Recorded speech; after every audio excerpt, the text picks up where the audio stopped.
Kenya's Supreme Court has ruled that William Ruto was properly elected president, dismissing several petitions seeking to annul the result of the 9 August election.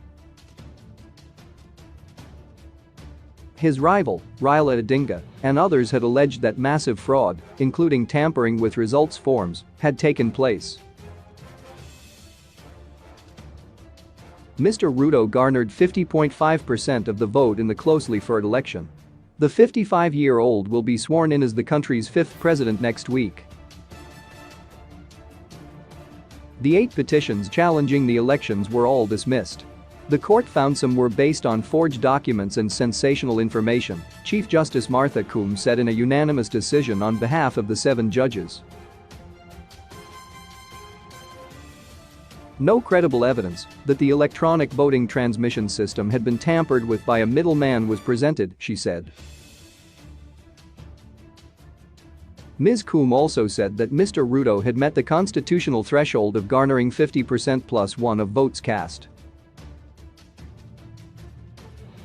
The ruling ends a protracted election dispute that started after polls closed last month.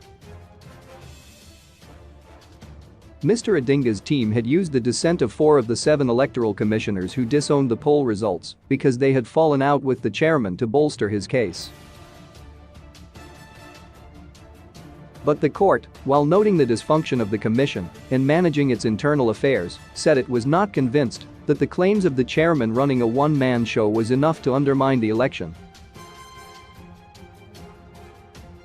Are we to nullify the outcome of an election on the basis of a last-minute boardroom rupture whose details remain scanty? The judges asked.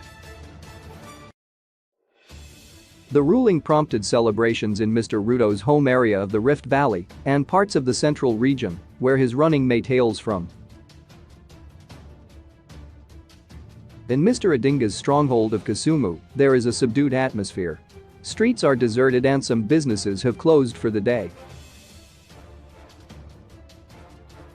President Uhuru Kenyatta, who was backing Mr. Odinga, is expected to address the country in the coming hours.